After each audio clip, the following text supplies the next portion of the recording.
नमस्कार, आप देख रहे हैं स्टार न्यूज प्लस। मैं हूं आपके साथ अमृता कंचन। आइए रुक करते हैं खबरों की ओर। तब तक बने रहे स्टार न्यूज प्लस पर मेरे साथ।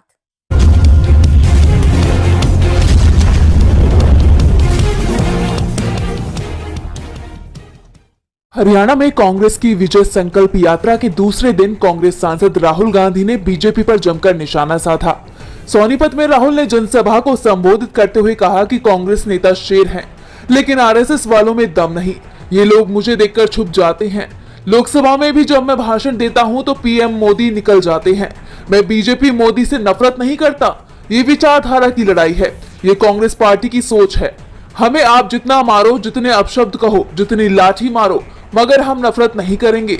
हम जानते हैं कि देश नफरत से नहीं, प्रेम से बना है। इसके साथ ही राहुल ने कहा कि जिस दिन यहाँ पर मोहब्बत की सरकार आएगी, आपको अमेरिका जाना नहीं पड़ेगा, सब यही मिलेगा। राहुल ने पीएम मोदी से सवाल पूछते हुए कहा कि गुजरात में अडानी पोर्ट में ड्रग्स पकड़ी गई, उस पर क्या कार्रवाई की गई, ये हरियाणा की जनता को बताएं। हरियाणा में बीजेपी सरकार के परिवार पहचान पत्र यानी पीपीपी को राहुल गांधी ने परिवार परेशान पत्र बताया। वहीं राहुल गांधी का गन्नौर विधानसभा क्षेत्र के गांव जहारी में भव्य स्वागत हुआ। यहाँ किसानों ने उन पर फूल बरसाए। इसके बाद उन्हें 5 किलो देसी घी भी दिया। और गोहाना में राहुल गांधी ने जनसभा को संबोधित करने से पहले मशहूर मातूराम की जलेबी खाई। लोगों ने उन्हें चावल भेंट किया। बता दें कि राहुल गांधी की विजय संकल्प यात्रा सुबह करीब 11:30 बजे झज्जर के बहादुरगढ़ से शुरू की गई। वहीं यात्रा पहले दिन अंबाला के नारायणगढ़ से शुरू हुई थी, जो कुरुक्षेत्र के थानेसर में जाकर खत्म हुई थी। राहुल की यात्रा और उनकी बढ़ती लोकप्रियता से बीजेपी टेंशन में नजर आ रही है। जम्मू कश्मीर की सभी सीटों पर वोटिंग पूरी हो गई है। अंतिम चरण में 40 सीटों पर वोटिंग हुई, जिसमें से जम्मू की 24 और कश्मीर रीजन की 16 सीटें शामिल हैं। आखिरी फेज में 415 कैंडिडेट्स मैदान में हैं। इनमें 387 पुरुष और 28 महिला उम्मीदवार शामिल हैं। वोटिंग के दौरान किसी तरह की अप्रिय घटना की खबर नहीं है। इस बीच पीडीपी चीफ महबूबा मुफ्ती ने कई बूथों पर मतदान की गति को धीमा कराने का आरोप बीजेपी पर लगाया। पार्टी के मोहित भान ने आरोप लगाया है कि कुपवाड़ा के हटमुल्ला पोलिंग स्टेशन पर धीमी वोटिंग कराई जा रही है। उन्होंने एक्स पर कहा कि धरती पर कोई नहीं जो वोटर्स को वोटिंग टाइम खत्म करने तक मदद कर सके। अंतिम चरण में वोटरों में उत्साह दिखाई दिया। आखिरी चरण में 68% से अधिक वोटिंग हुई है। सबसे ज्यादा वोटिंग उधमपुर और सांबा जिले में 75% हुई है। इसके अलावा कठुआ में 73%, जम्मू में 70%, बांदीपुरा में 66%, कुपवाड़ा में 65% और बारामूला में सबसे कम 58% वोट डाले गए। अगर विधानसभा सीटों की बात करें तो सबसे कम वोटिंग सोपोर विधानसभा सीट पर हुई। यहां 42% वोटिंग हुई, तो सबसे ज्यादा मतदान उधमपुर पूर्व सीट पर हुआ। यहां 77% वोट डाले गए। अब सभी को इंतजार 8 अक्टूबर का है, जिस दिन सुबह 8 बजे से काउंटिंग होगी और दोपहर तक तस्वीर साफ हो जाएगी। वोटिंग के बाद इंडिया गठबंधन की तरफ से 2/3 से ज्यादा सीटें जीतने का दावा किया गया है। बुलडोजर एक्शन पर सुप्रीम कोर्ट में अहम सुनवाई हुई। इस दौरान जस्टिस BR गवई और KV विश्वनाथन की बेंच के सामने सभी पक्षों ने अपना अपना मत रखा। कोर्ट के सामने मुख्य रूप से चुनौती ये रही कि ऐसे क्या दिशा निर्देश पारित किए जाए जिससे अनाधिकृत निर्माण हटाने के लिए उचित प्रक्रिया का पालन किया जाए, स्थानीय कानूनों का दुरुपयोग ना हो। कोर्ट ने कहा कि वो ये साफ जरूर करेंगे कि विध्वंस सिर्फ इसलिए नहीं किया जा सकता कि कोई किसी अपराध में आरोपी या दोषी है। वो अपने फैसले में बुलडोजर कार्रवाई पर राष्ट्रीय स्तर पर समानता लाने के लिए उचित दिशा निर्देश जारी करेंगे। इसके साथ ही अदालत ने अपना फैसला सुरक्षित रख लिया, लेकिन यह भी साफ कर दिया कि गैर कानूनी कब्जा, अतिक्रमण हटाने पर कोई रोक नहीं है और बुलडोजर की कार्रवाई पर लगी अंतरिम रोक जारी रहेगी। कोर्ट ने यह भी कहा कि किसी भी गैर कानूनी कब्जे के खिलाफ कार्रवाई के आड़े धार्मिक स्थल भी नहीं आने चाहिए। हम एक धर्मनिरपेक्ष देश है, ये पूरे देश के लिए होगा। बेंच ने कहा कि कोर्ट के आदेश की अवमानना करने वालों पर कार्रवाई होगी। साथ ही पीड़ितों की संपत्ति वापस की जाएगी, जिसका मुआवजा भी दोषी अधिकारियों से वसूला जाएगा। वहीं कोर्ट ने अदालतों को भी अनाधिकृत निर्माण मामलों से निपटने के दौरान सतर्क रहने के निर्देश दिए हैं। कोर्ट ने कहा कि हम ये सुनिश्चित करेंगे कि हमारा आदेश अतिक्रमणकारियों की मदद ना करे।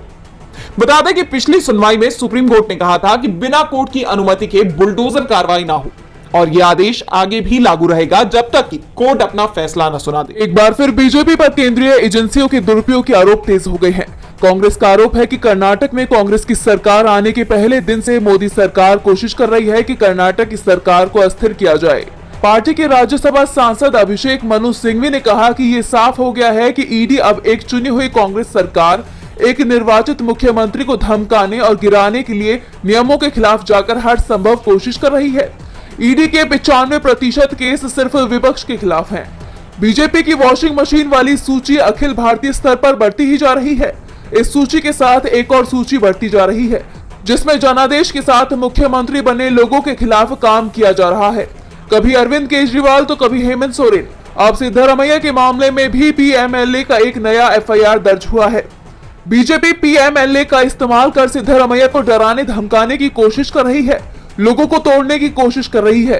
कांग्रेस महासचिव जयराम रमेश ने दावा किया कि ऐसा इसलिए हो रहा है क्योंकि कर्नाटक विधानसभा चुनाव में जनता ने बीजेपी को बहुमत नहीं दिया और ये पीएमएलए ले आई।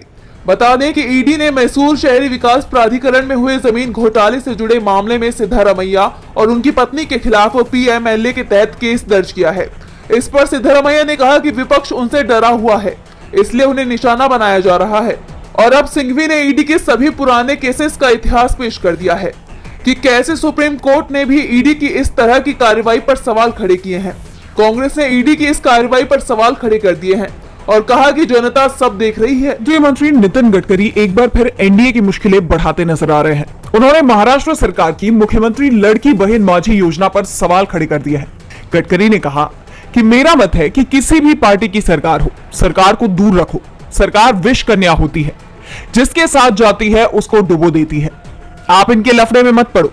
सब्सिडी जो लेना है ले लो, पर यह कब मिलेगी कोई भरोसा नहीं रहता। उन्होंने बताया कि जब उनके बेटे ने सब्सिडी का पूछा तो इस पर उन्होंने उसे कह दिया कि कोई भरोसा नहीं, मिलेगी भी या नहीं। अभी लाडली बहन योजना भी शुरू हो गई है तो सब्सिडी का पैसा उनके काम को देना पड़ रहा है। नेचुरल है, अटक गई। अपने इस बयान में एक तरह से गडकरी ने इस योजना के फंड पर सवाल उठा दिए हैं। सवाल कि आखिर ये योजना कब तक चल पाएगी। उन्होंने कहा है कि ये कब मिलेगी कोई भरोसा नहीं रहता। गडकरी के इस बयान ने विपक्ष के दावों को बल दे दिया है, जिसमें उन्होंने शिंदे सरकार की इस योजना को चुनावी लॉलीपॉप बताया है और चुनाव के बाद इसके बंद हो जाने की भी बात कही है। हालांकि डिप्टी सीएम अजित पवार ने जरूर इन बातों से इनकार किया और कहा कि वो इस बारे में नितिन गडकरी से पूछेंगे। लेकिन यह तो तय है कि विधानसभा चुनाव को लेकर लड़की बहन योजना का जितना फायदा एनडीए को नहीं मिला, उससे ज्यादा नुकसान जरूर हो सकता है। जेपीआर के प्रमुख और केंद्रीय मंत्री चिराग पासवान ने एक बड़ा बयान दिया है। चिराग पासवान ने 1 मिनट में मंत्री पद को लात मारने की बात कह दी है। उनके इस बयान ने सियासी हलकों में खलबली मचा दी है। चिराग के बयान ने एनडीए में फूट की चर्चाओं को हवा दे दी है। उन्होंने पटना के एसके मेमोरियल हॉल में पार्टी के SC/ST प्रकोष्ठ की ओर से आयोजित कार्यक्रम में कहा कि चाहे किसी भी गठबंधन में रहूं, किसी भी मंत्री पद पर रहूं, जिस दिन मुझे लगेगा कि संविधान और आरक्षण के साथ खिलवाड़ हो रहा है, उसी वक्त मंत्री पद को लात मार दूंगा। जैसे मेरे पिता ने 1 मिनट में ही मंत्री पद त्याग दिया था, उसी तरह 1 मिनट में मंत्री पद त्याग दूंगा। मैं चाहे किसी भी गठबंधन में रहूं या किसी भी मंत्री पद पर रहूं, इससे फर्क नहीं पड़ता। खुद को प्रधानमंत्री नरेंद्र मोदी का हनुमान बताने वाले चिराग पासवान बीते कुछ वक्त से लगातार सरकार से अलग ही स्टैंड लेते नजर आ रहे हैं और अब एक बार फिर चिराग अलग ही मोड में नजर आ रहे हैं। चिराग वक्फ बिल के मुद्दे से लेकर लेटरल एंट्री से कोटे के अंदर कोटा तक कई मुद्दों पर एनडीए से अलग रुख दिखा चुके हैं। वहीं झारखंड में एनडीए से अलग लड़ने के संकेत दिए हैं और अब उनका ये बयान एक तरह से बीजेपी के लिए चेतावनी के तौर पर देखा जा रहा है। सोशल एक्टिविस्ट सोनम वांगचुक की हिरासत को लेकर विवाद बढ़ता जा रहा है। अब यह मामला कोर्ट पहुंच गया है। दिल्ली हाईकोर्ट में वांगचुक की रिहाई की मांग करते हुए याचिका दाखिल हुई है, जिस पर 3 अक्टूबर को सुनवाई होगी। वहीं वांगचुक दिल्ली पुलिस स्टेशन में ही अनशन पर बैठ गए। दरअसल सोनम वांगचुक लंबे वक्त से लद्दाख के लोगों के हक के लिए आवाज उठा रहे हैं।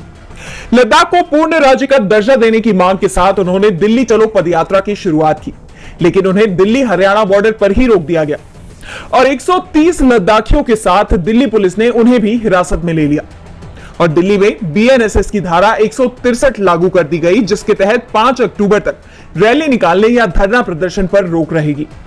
इस खबर के सामने आते ही विपक्ष मोदी सरकार पर हमलावर है, तो मुख्यमंत्री आतिशी भी वांगचुक से मिलने पुलिस स्टेशन पहुंच गई, लेकिन उन्हें मिलने नहीं दिया गया। इस पर LG VK सक्सेना को घेरते हुए आतिशी ने कहा कि दिल्ली और लद्दाख में LG राज खत्म होना चाहिए, तो सौरभ भारद्वाज ने LG के इस्तीफे की मांग कर दी। वहीं कांग्रेस सांसद राहुल गांधी ने इस कार्रवाई पर सवाल उठाते हुए कहा कि मोदी जी किसानों की तरह यह चक्रव्यूह भी टूटेगा। और आपका अहंकार भी टूटेगा। आपको लद्दाख की आवाज सुननी होगी। कांग्रेस अध्यक्ष मल्लिकार्जुन खड़गे ने कहा कि यह घटना बताती है कि मोदी सरकार की निरंकुश तानाशाही के खिलाफ लड़ाई अभी खत्म नहीं हुई है। किसानों के आंदोलन के बाद अब सोनम वांगचुक के इस आंदोलन को दबाने की कोशिश में मोदी सरकार बुरी तरह से घिर गई है।